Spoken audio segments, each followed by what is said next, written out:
Bienvenidos y bienvenidas a su programa Monseñor Romero y la misión del Evangelio.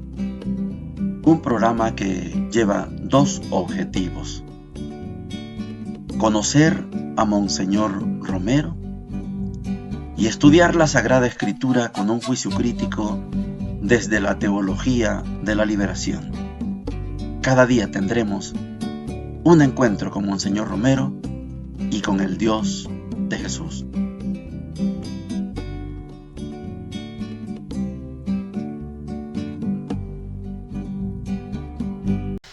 Hola, ¿qué tal? Este es su programa Monseñor Romero y la misión del Evangelio. Se nos acabó la cuarta semana del tiempo pascual.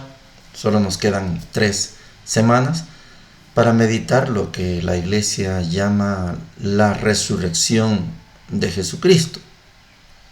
Este tema, término de la resurrección, para usted y para mí, no importa la iglesia a la que asiste, es un acto bien sencillo, pero para mucha parte del mundo es un tema complicado. Algunos lo usan de burla.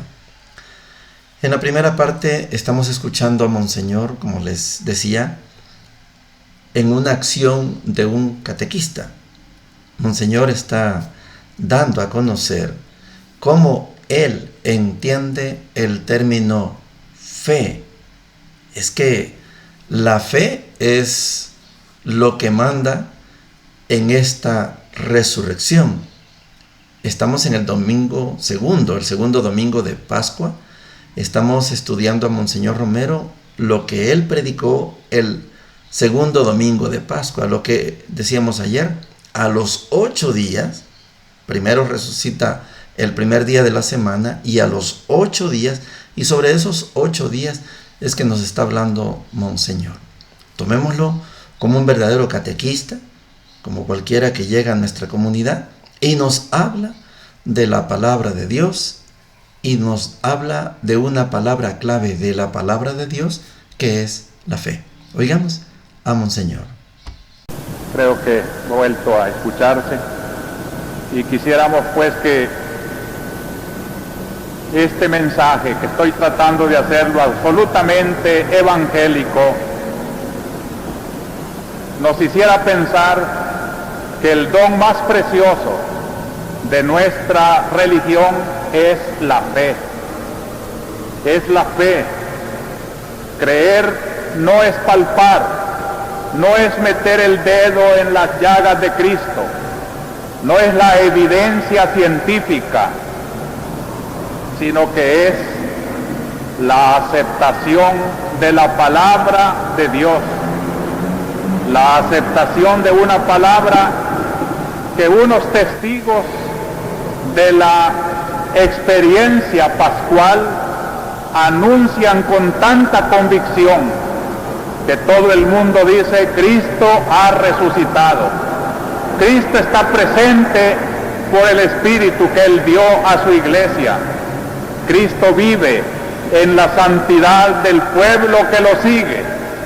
Cristo está presente en la valentía de su evangelio que se predica en el mundo. Cristo es el testimonio del Espíritu Santo y de la comunidad que lo acepta y lo siente presente. Esta fe, hermanos, es la que hace bella la comunidad de los que nos reunimos a meditar en la palabra de Dios. Cuando San Juan termina el evangelio de hoy, dice: estas cosas se han escrito para que ustedes crean. Según el verbo griego que aquí se usa, indica una continuidad. Dice: para que ustedes sigan creyendo, sigan creciendo en la fe. Cada domingo que ustedes asisten a la misa y el predicador comenta la palabra de Dios, o ustedes la reflexionan en sus comunidades pequeñas, en su hogar, leen esa palabra escrita para que su fe crezca. La palabra del Señor pues es el fermento que hace creer en el Dios verdadero. pero esta fe tiene un contenido. Cuando escuchábamos al Papa Juan Pablo II en Puebla, me pareció escuchar la síntesis más hermosa del contenido de la fe, cuando él invitaba a los obispos, maestros de la fe, a predicar la verdad sobre Cristo, la verdad sobre la Iglesia y la verdad sobre el hombre. La fe es un tema, como estudiábamos ayer, frente a la acción de Tomás. La comunidad de fe, decíamos ayer, esa comunidad de fe le transmite a Tomás lo que ellos han visto. Tomás simboliza a un grupo no pequeño de gente que si no palpa, que si no toca, que si no tiene la evidencia, no va a creer. Monseñor insiste en que la comunidad de fe fortalece al que entra en esta comunidad de fe. Solo quiero parafrasear sobre el tema de la fe, que es tan complicado. Por ejemplo, si usted me dice, es que mi problema es que yo no tengo fe, ¿y cómo hago yo para transmitirle algo que le haga que tenga fe? No es fácil. Hay personas que antes tenían más fe y hoy tienen poquita fe. ¿Y cómo hago yo para que usted, que tenía antes poquita fe, vuelva a tener bastante fe? No hay un método. Pero la pertenencia a una comunidad de fe es lo que hace que usted verdaderamente día a día fortalezca su fe. Cuando Monseñor Romero explica, cuando ustedes se reúnen domingo a domingo, semana a semana, y alguien viene y les lee y les explica la palabra de Dios, ustedes están incrementando su fe.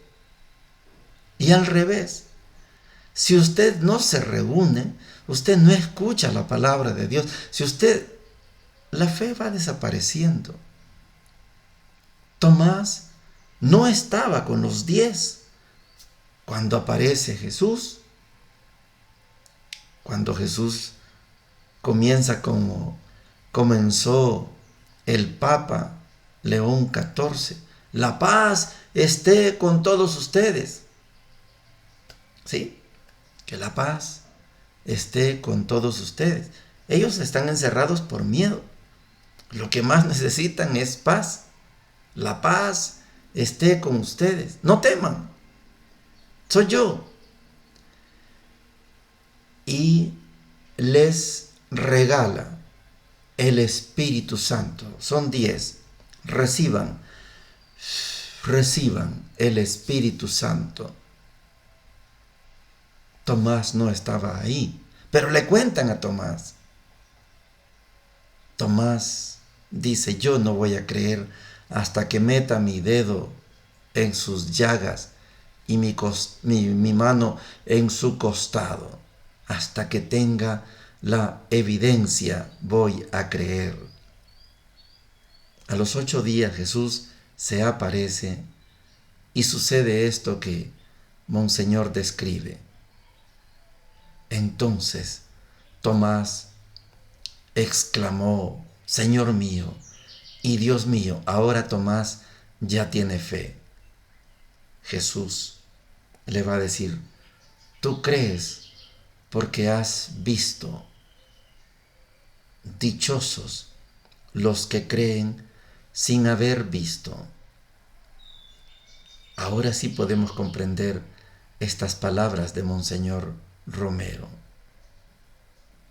La comunidad de fe fortalece en la fe. El secreto es estar en la comunidad de fe. No desviarse, no apartarse, no separarse, es estar en la comunidad de fe. Ayer venía escuchando una de esas entrevistas de los youtubers y estaba el pastor Toby Jr. Escuché toda la entrevista y admiro el trabajo que hace el pastor Toby Jr. Dice que tiene 56 años. Ha hecho muchas cosas en 56 años. Quizá, voy a poner el quizá no todo lo ha hecho bien, pero ha hecho muchísimas cosas buenas. Solo quiero citarle una anécdota que a él le pasó. Dice, en uno de los penales, hacen el culto, llegan los presos, y dice él cómo algunos presos se sientan en una cubeta, en cualquier cosa ahí, se sientan y están escuchando al pastor predicando, y algunos están fumando, dice él, describiendo la escena. Y cuando le dice, él hace las preguntas tradicionales, ¿verdad? ¿Quién vive? Cristo. Y empiezan a gritar. Y en una pregunta que él les dice, ¿quiénes son cristianos? Dice que amén, todo el mundo levanta la mano. Y les pregunta pastor Toby, ¿y por qué están aquí? Es una pregunta cruel, porque el cristiano no miente, no mata, no roba. ¿Y por qué están aquí si son cristianos? Pero por lo menos, dice él, llegan y escuchan. No sabemos cómo van a salir de la cárcel cuando les toque. Está hablando de los presos comunes. Pero él cree que solo el hecho, y yo lo secundo, el hecho de estar ahí, no importa si está con un cigarro entre los dedos, pero está ahí, escucha, aprende. Y el misterio de la fe es eso, es estar en la comunidad de fe. ¿Usted quiere que su fe se mantenga, crezca? Consérvese, manténgase en la comunidad de fe. Ya no le interesa la fe, porque algunos creen que la fe nos hace menos a nosotros, porque están creyendo ustedes en esas cosas. Entonces, si usted cree y usted quiere ya no ser de la comunidad de fe, ya no quiere tener fe, se puede ir retirando. No hay problema. Pero sea consciente que si no está en la comunidad de fe, en esa que Monseñor Romero señala, que domingo a domingo se reúnen para estudiar, para escuchar, está bien. Sea consciente que si permanece en la comunidad de fe, su fe se mantiene y se incrementa. Usted ya no le interesa la fe, no se preocupe. Poco a poco puede ir desapareciendo en la medida que usted ya no está en la comunidad de fe.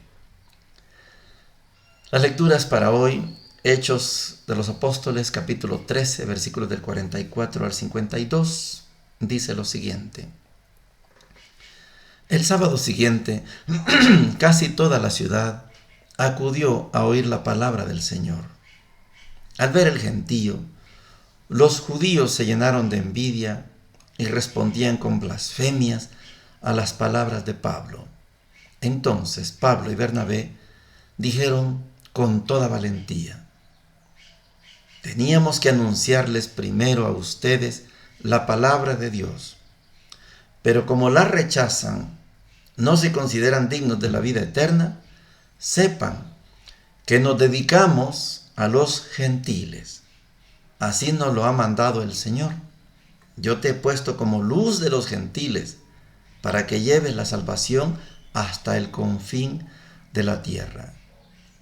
Cuando los gentiles oyeron esto, se alegraron y alababan la palabra del Señor, y creyeron los que estaban destinados a la vida eterna. La palabra del Señor se iba difundiendo por toda la región, pero los judíos incitaron a las señoras distinguidas, adoradoras de Dios, y a los principales de la ciudad, provocaron una persecución contra Pablo y Bernabé y los expulsaron de su territorio. Estos sacudieron el polvo de los pies contra ellos y se fueron a Iconio. Los discípulos, por su parte, quedaban llenos de alegría y de Espíritu Santo. Palabra de Dios, Te alabamos, Señor.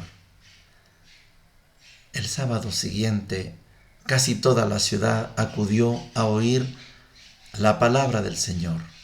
Al ver el gentío, los judíos se llenaron de envidia y respondían con blasfemias a las palabras de Pablo.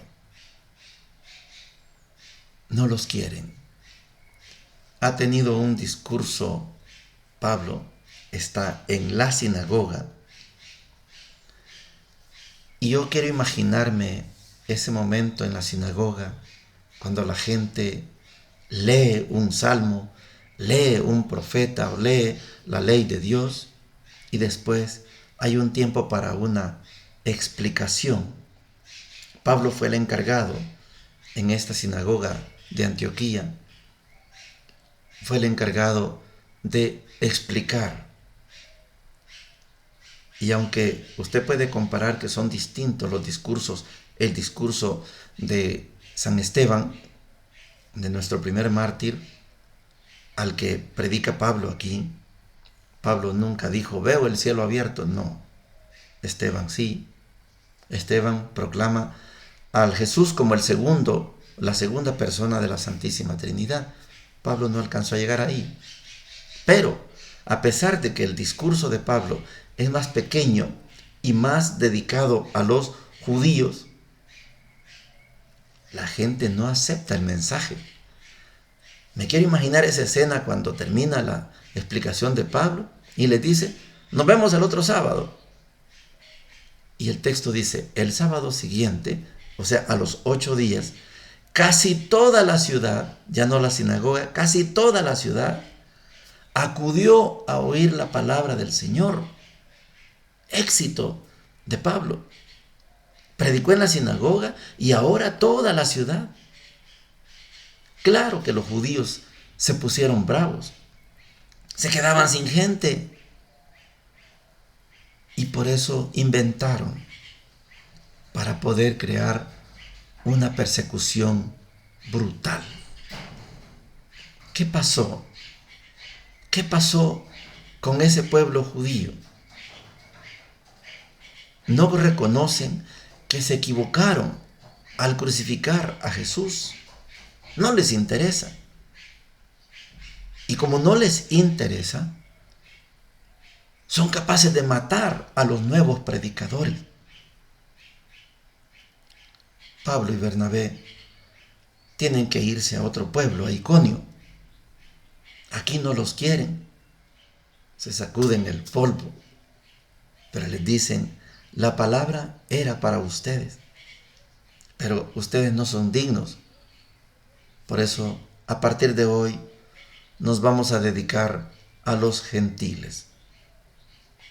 Yo quiero prevenir el peligro, no digo que sea general, pero hay un peligro de que usted al ver a Pablo que dice, la palabra era para ustedes, pero como ustedes no son dignos, nos vamos a dedicar a los gentiles. Y Pablo se llama el apóstol de los gentiles. Y está bien, el nombre está bien. Pero yo quiero que veamos a Pedro, ya lo dije, pero lo voy a repetir. Pedro no es solo el apóstol de los judíos. Pedro también es apóstol de los gentiles.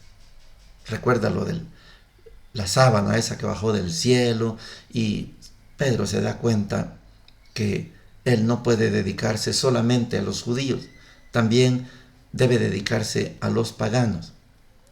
Pedro fue interpelado, recuerde que fue interpelado por la comunidad. ¿Cómo es eso que andas ahí predicando donde los gentiles y comiendo con ellos? Pedro les explica y la comunidad dice, está bien. O sea, Pedro es apóstol de los judíos y apóstol de los gentiles. Pablo es apóstol de los gentiles. Por eso, para que comparemos un poco la grandeza de los dos grandes apóstoles. Pero el peligro es que vayamos a creer que Pablo es el apóstol de los gentiles y Pedro es el apóstol de los judíos. No. Pedro entiende que él es apóstol universal, judíos y no judíos. Es interesante esto. El Evangelio para hoy está tomado de Juan capítulo 14, versículos del 7 al 14. Dice lo siguiente: Jesús dijo a sus discípulos: si ustedes me conocen, conocerán también a mi Padre. Ya desde ahora lo conocen y lo han visto. Felipe le dijo: Señor, muéstranos al Padre, y eso nos basta. Jesús le respondió: Felipe, hace tanto tiempo que estoy con ustedes y todavía no me conocen. El que me ha visto al Padre. ¿Cómo dices, muéstranos al Padre? ¿No crees que yo estoy en el Padre y que el Padre está en mí? Las palabras que digo no son mías. El Padre que habita en mí es el que hace las obras. Créanme, yo estoy en el Padre y el Padre está en mí. Créanlo, al menos por las obras. Les aseguro que el que cree en mí hará también las obras que yo hago, y aún mayores, porque yo me voy al Padre, y yo haré todo lo que ustedes pidan en mi nombre, para que el Padre sea glorificado en el Hijo. Si ustedes me piden algo en mi nombre, yo lo haré. Palabra del Señor. Gloria y honor a ti, Señor Jesús. Son textos inagotables. Hay unos que a veces con 3-5 minutos ya se comprendió. Esto es sumamente difícil, sobre todo para muchos de ustedes que tal vez no han cursado, no es jactancia, no han cursado un curso de filosofía. A lo mejor ni tienen nociones de filosofía. Cuando alguien está en esas condiciones, es bastante difícil comprender el Evangelio de Juan, porque Juan juega con los dos mundos. Y hay una palabra que ya lo hemos hablado aquí, la unión hipostática. ¿Recuerdan? Esa unión indivisible, la unión hipostática. Esta unión en hipóstasis, esa unión inseparable, no hay manera de despegar. Es lo que Juan está hablando aquí. Cuando ayer Tomás le dice: Señor, muéstranos el camino, y Jesús le dice: yo soy el camino. Sí, he estado con ustedes y nadie va al Padre sino por mí. Yo soy el camino. Y ahora Felipe le dice: muéstranos al Padre. Felipe, tanto tiempo que he estado con ustedes y no me conoces. Yo estoy en el Padre y el Padre está en mí.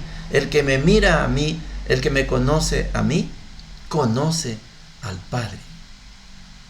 Tomás, me imagino yo, cuando Jesús le dijo: yo soy el camino, la verdad y la vida. Tomás quedó en la luna. Felipe, cuando le dice: yo estoy en el Padre está en mí, Felipe queda en la luna. Porque no son palabras de comprensión común y corriente. No, estas no son las parábolas de Mateo capítulo 13, las parábolas del reino y sus paralelos en Marcos y Lucas. Esta es otra cosa. El Padre está en mí y yo estoy en Él. Me imagino a Felipe que se queda en la luna. Pero Jesús termina diciendo: mi Padre y yo somos uno. Unión hipostática. Unión imposible de separar. Cuando usted tiene esa conciencia de que el Padre y el Hijo y el Espíritu Santo son uno solo, cuando usted tiene conciencia, ya superó a Tomás y a Felipe. No digo que esto sea fácil para Tomás, fácil para Felipe. No, es muy difícil. Tomás y Felipe son judíos. Y el judío tiene una gran conciencia de que el templo es el único lugar donde se hace presente Dios. Y no todos los días. Hoy vamos a un templo católico y vemos allá al fondo un sagrario donde hay una luz titilante que se mueve un poquito, una luz rojita, y uno dice, ahí está Jesús. Y yo me hinco y hablo con Jesús. Ayer estuve en la tumba de Monseñor Romero. Hablé con él. Le di los saludos de ustedes. Yo entro a un templo y sé que ahí está Jesús. Yo voy a la tumba y yo sé que ahí está Monseñor Romero. Pero para el judío esto no era así. Para el judío el templo es el único lugar donde Dios aparece de vez en cuando. De vez en cuando hay una teofanía. Por eso Felipe le dice, Jesús, muéstranos al Padre, y eso nos basta. Yo me imagino a Felipe esperando, Felipe, vamos al templo, allá te voy a enseñar. Eso no pasó así. Felipe, tanto tiempo que he estado con ustedes y no me conoces. ¿No te das cuenta que el Padre está en mí y yo estoy en el Padre? Y Felipe quedó en la luna. No lo entendió. Y Tomás, yo soy el camino, la verdad y la vida. Tomás quedó en la luna. Si no meto mis dedos, si no meto mi mano, no creeré. Tomás quedó en la luna. Felipe quedó en la luna. Usted y yo no quedamos en la luna porque nosotros tenemos otra experiencia. Usted y yo no creemos que la Santa Catedral, la Basílica de San Pedro, de vez en cuando se aparece a Jesús. No, eso no es así. Ahí todos los días aparece, todos los segundos. Ahí está. Acaba de pasar una elección. 133 cardenales votaron por Francis Prevost, ¿sí? Y se llama León XIV, ¿sí? Eso es una manifestación de Dios. Pero al siguiente día y mañana y siempre está presente Dios. Eso lo vivimos nosotros ahora. Ellos no tenían eso. Por eso, cuando usted cruza la frontera del Antiguo Testamento y llega al Nuevo Testamento, usted sabe que Dios está aquí y en todo lugar y en todo momento. Lo que dice Monseñor sobre la fe, la comunidad de fe. La comunidad de fe sirve para incrementar la fe, mantenerla y incrementarla. Usted no se puede comparar hace 20 años qué fe tenía. A lo mejor usted ahora es un hombre de inmensa fe. A lo mejor usted tenía bastante fe antes y ahora tiene menos. Usted abandonó la comunidad de fe. ¿Por qué creen ustedes que yo hago este programa? Porque yo quiero formar parte de la comunidad de fe permanentemente. ¿Por qué no me he ido a otra iglesia para ejercer el sacerdocio en otro? No me interesa. Aquí estoy bien. Esto es comunidad de fe. Usted lo cree, usted lo vive, usted tiene que superar a Felipe y a Tomás. Ellos no tienen la culpa. Ellos tenían otra concepción. Usted y yo entendemos de otra manera a Dios. Bendiciones para todos y para todas.